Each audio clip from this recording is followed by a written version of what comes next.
¿Qué tal? Soy Carlos Ventura y este es el episodio número 29 de La Escapatoria, un podcast de Fórmula 1 en particular y automovilismo en general. Colorín colorado, la temporada 2025 de Fórmula 1 se ha acabado. Y se acaba con un nuevo campeón, porque Lando Norris es campeón del mundo de Fórmula 1.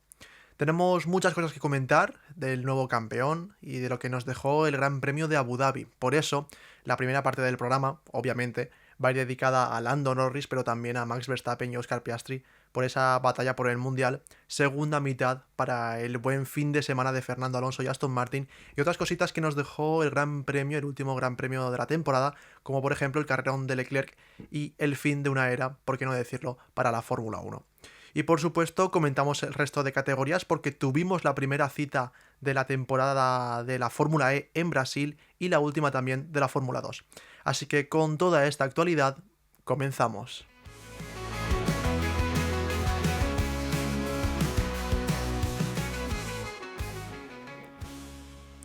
El año pasado podría haber sido su año, esta temporada no empezó demasiado bien para él, pero esta segunda mitad de año, hay que decirlo, es muy buena y Lando Norris se corona como nuevo campeón del mundo de Fórmula 1. Suena hasta raro decirlo, porque en los últimos años nos habíamos acostumbrado a que pasara lo que pasara, era Max Verstappen quien iba a acabar ganando. Pero esta también es la gracia de la Fórmula 1, que no siempre ganan los mismos y que no siempre tienen por qué ganar los mejores pilotos. Porque estos días se ha escuchado mucho eso de ha ganado el mejor coche y no el mejor piloto. Sí, claro, pero es que la Fórmula 1 en el 90% de sus campeonatos siempre ha sido así. Es que cuando se dice algo como eso, yo creo que hay gente que realmente no sabe qué deporte está viendo. Estos son carreras de coches y obviamente el factor rendimiento del propio coche es mucho más importante que el factor piloto. Pero ojo, con esto no quiero desprestigiar a Norris, porque puede ser que Lando sea el peor, siempre entre comillas, campeón desde 2009, desde Baton probablemente. Pero eso no hace que deje de ser un talentazo que, por méritos propios, podría haber ganado el campeonato hace semanas. Porque todos nos acordamos de errores de los pilotos de McLaren, pero Lando también ha tenido mucha mala suerte, con esa descalificación de Las Vegas, con esa rotura de Zandvoort o esa mala estrategia del equipo en Qatar. Y me parece, en realidad, muy positivo para la Fórmula 1 que Lando Norris sea campeón del mundo, porque Norris no tan solo es un piloto diferente, también tiene un carácter diferente. Es una persona que hemos visto nerviosa en los grandes premios, donde la presión le superaba por momentos, donde había veces que la situación parecía que le venía grande. Y bueno, es que Lando Norris ha demostrado ser humano, y fuera de pista, yo creo que ese mensaje es muy pero que muy positivo. Lando dudaba de sí mismo constantemente, y precisamente es así como ha mejorado tanto su propia versión a lo largo de un mismo año, de una misma temporada. Y se le criticaba mucho con eso de que no tiene mentalidad de campeón, es que no tiene una personalidad dura como el resto de pilotos, que es lo necesario. Bueno, es que eso en el deporte es importante, sí, pero no lo es todo. La mentalidad de campeón existe ya en el momento en el que sumas más puntos que tus rivales, más que el resto. Y eso es lo único que importa cada fin de semana, de ganar y de sumar puntos, y de eso Norris sí que sabe bastante. Por supuesto que Lando haya sido campeón significa que el sueño de la remontada de Max Verstappen terminó. Y era algo que obviamente todos nos lo esperábamos, porque tenía que suceder un resultado muy complicado para que Max fuese campeón. Y no es que nos cayese peor o mejor Norris, no es que nos cayese peor o mejor Verstappen. Es que yo creo que a todos nos ha hecho emocionarnos Max esta temporada. Y claro, todos queríamos que sucediera porque habría sido una de las mayores gestas de la historia de este deporte. Verstappen luchó hasta el final. Él no podía especular con las matemáticas y arrasó durante todo el fin de semana con una pole estratosférica, con una victoria el domingo, con un control de carrera tremendo. Y con este despertar del sueño del quinto mundial de Verstappen, solo queda darle las gracias a Max, porque ha sido el gran culpable de que todos nos hayamos sentado delante de la tele los domingos para ver qué se inventaba hoy, con qué nos sorprendía, y hacer eso, hacer que media España, hacer que media Alemania, que media Italia y en general que medio mundo te apoye y viva tanto un deporte por tu culpa, está al alcance de muy muy pocos. Por esta y por muchas otras cosas, Verstappen también es diferente. Y con la temporada ya terminada, a la gente le ha dado por mirar hacia atrás, porque con la victoria de Abu Dhabi, Verstappen se quedó a tan solo 2 puntos de Norris en el campeonato. Y esos 2 puntos están en pequeños detalles a lo largo de 24 carreras. Y son muchos los que señalan aquel Gran Premio de España, donde Verstappen pierde la cabeza con Leclerc y con Russell y es sancionado y solo suma un puntito, acaba siendo 10º. Y eso lo señala la gente como el culpable de que no haya sido campeón, de que no haya ganado. Y eso está lejísimos de la realidad, porque Verstappen tenía un déficit de más de 100 puntos en verano, seamos conscientes, y que haya llegado vivo a la última carrera ya de por sí en realidad es una victoria para él. Porque lo que no tiene sentido es que para ganarle un mundial a estos McLaren se le pida a Max la perfección y a los McLaren no se les recrimine perder tal ventaja teniendo el mejor coche durante toda la temporada. Y aún así, por mucha perfección, nadie puede no cometer errores en 24 carreras. Es un calendario muy extenso y se entiende que los pilotos fallen y es injusto ya con el mundial terminado acabar viendo pequeños errores que sucedieron hace 5, 6, 7 meses. Y claro, Norris está feliz porque es campeón del mundo, Verstappen debe estar feliz por la pedazo de temporada y por demostrar en realidad que es el mejor piloto del mundo. ¿Y qué decimos de Oscar Piastri? Porque el otro día, en mis comentarios de TikTok leí un comentario muy duro, pero es que es muy acertado. Y es que Oscar Piastri ha quedado tercero en un mundial de 2. Es duro de narices, pero es que tiene toda la razón. Todos los que alabábamos de Piastri a principios de año, esa frialdad, esa cabeza, esa constancia también y esa velocidad, hace mucho tiempo que no la vemos. Y él solo se ha ido encontrando incómodo con el coche, con las circunstancias del equipo, y con eso se fue la velocidad, llegaron los errores y se escapó el mundial en general. Me acuerdo de Bakú con toque en el muro con la quali y de accidente en carrera y en general de esa segunda mitad de temporada sin poder hacer nada y estando muy por detrás de Norris en Singapur, en Austin, en México, en Brasil o Las Vegas.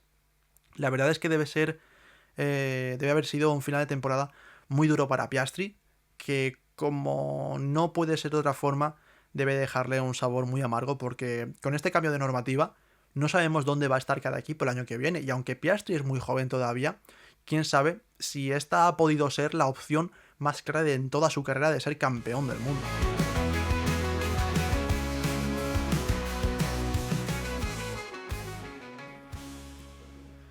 Y vamos ya a hablar del propio Gran Premio, porque puede que no fuese una carrera como para levantarnos de la emoción, pero tampoco estuvo nada mal. Obviamente victoria de Max Verstappen, segundo Piastri, tercero Norris, campeón del mundo Norris. Y me gustaría hablar de dos cosas antes de comentar el fin de semana de Fernando Alonso. Lo primero es esa polémica que se desató con el adelantamiento de Norris a Tsunoda, y yo personalmente entiendo perfectamente que haya surgido polémica. Básicamente porque Norris adelantó por fuera de pista a Tsunoda, es un hecho, y aún así no fue sancionado, incluso fue el propio Tsunoda el que acabó recibiendo una penalización por waving en la recta. Es verdad que la defensa de Yuki es al límite, y por esa parte puedo llegar a entender la sanción, pero también debemos admitir que Norris se sale del circuito con las 4 ruedas para pasar al Red Bull, y eso, en otras ocasiones, aunque fuese en la recta como en esta vez, también se ha sancionado en el pasado. Y el ejemplo perfecto lo encontramos en el Gran Premio de Francia en 2019, con estas mismas reglas. Ahí Ricciardo hace exactamente lo mismo que Norris, adelanta a otro coche en una recta por fuera de los límites de pista. Y en ese momento a Daniel le caen 5 segundos, pero a Lando, el otro día en Abu Dhabi, no. Un poco raro todo esto de la FIA. Y podríamos creer teorías de que la FIA y la Fórmula 1 lo favoreció por ser inglés, o que a lo mejor no querían perjudicarlo en el Mundial y meterse en más polémicas, pero la realidad es que ni la propia FIA se entera de lo que es sanción o de lo que no, porque tienen una inconsistencia brutal, tremenda, con las cosas que deciden cada fin de semana. Y no me vale que digáis que Norris no tenía otra opción para adelantar, porque podría haber levantado e intentarlo en otro sitio, que no pasa nada. Y el ejemplo de cómo hacerlo está en 2021, porque ahí la defensa, por ejemplo, en este mismo Gran Premio de Abu Dhabi en 2021, la defensa de Checo Pérez fue muy, pero que muy dura, pero también fue legal. Y eso obligó a Hamilton a levantar el pie y a pensarse dónde tener que adelantarlo. Lewis también en ese momento podría haber intentado adelantar a Checo por fuera, pero fue legal. Y como Checo lo fue, y como Tsunoda también lo fue, aunque al final acabó recibiendo una penalización. Y el otro punto del fin de semana es esa pedazo Gran Premio de Charles Leclerc. Fue cuarto, pero es que además de eso fue quien le dio algo más de pimienta a esta carrera porque hubo tramos donde parecía que tenía más ritmo que el propio Norris y llegó a achucharle bastante. Y claro, si eso llega a pasar con ese cuarto puesto de Norris, y si Leclerc llega a adelantarlo en algún supuesto, pues no le habría bastado para ser campeón. Así que tremendo Leclerc que con un Ferrari que no ha ido bien en este final de temporada, fue cuarto y hizo una de las mejores carreras de la temporada, ¿por qué no decirlo? Y ahora sí que sí, los que también tuvieron una de las mejores carreras de la temporada, mejores carreras del año, fue el equipo Aston Martin. Lo de este equipo durante toda la temporada, la verdad es que no tiene ningún tipo de sentido. Porque todos esperábamos un final de año muy flojo de Aston, como estaba siendo en realidad todo el año, y de repente en Qatar y en Abu Dhabi sacan un montón de puntos, especialmente con Fernando Alonso. Pero es que encima, en esta última carrera, hasta Stroll puntuó y dejó grandes adelantamientos porque remontó del 15º al 10º puesto. Y Fernando Alonso, por su parte, pues qué decir.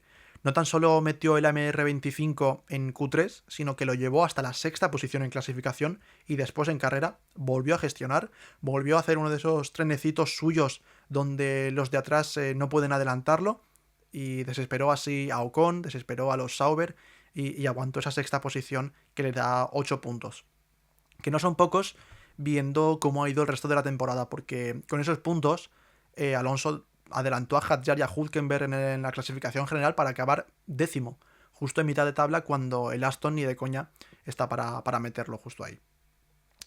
Pero por suerte la temporada ha acabado y por suerte nos despedimos del lamentable AMR25 que ha sido un dolor de muelas tanto para Fernando Alonso como para el propio equipo Aston Martin. Bueno, y en realidad en este Gran Premio de Abu Dhabi nos hemos despedido de un montón de cosas porque este fin de semana también era el fin de una era para la Fórmula 1.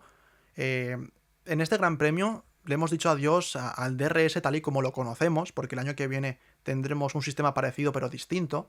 También le decimos adiós a los odiosos tapacubos, porque visualmente las ruedas eran horribles y por suerte el año que viene no estarán. También le diremos adiós probablemente al porpoising, ese maldito rebote que tantos dolores de cabeza les dio y les ha dado a los equipos también hasta este último año de normativa. Le decimos adiós al MGUH para simplificar los motores, aunque la electrificación tenga más presencia el año que viene. Le decimos adiós a los motores Renault, que nos acompañaban discontinuamente desde 1989, así que se va un pedacito de historia de la Fórmula 1 con los motores franceses. También le decimos adiós al mítico equipo Sauber porque el año que viene pasará a ser Audi. Como piloto se nos va Yuki Tsunoda, gracias por tus servicios, pero dudo que te echemos de menos, Yuki. También se va la parrilla de 20 coches, porque el año que viene entra Cadillac y tendremos 22 monoplazas en pista. Por mí, cuantos más coches, mejor.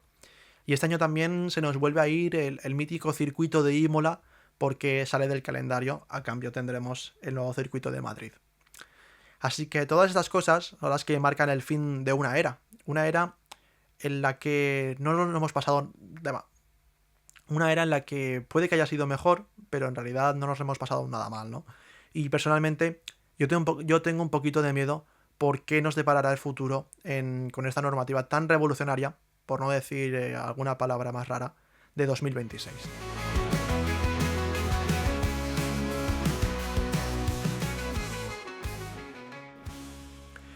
Y terminamos como siempre hablando del resto de categorías. Empezamos con la Fórmula E porque empezó el Mundial en Brasil y fue una carrera muy entretenida como siempre en realidad la Fórmula E porque es la categoría más impredecible del mundo.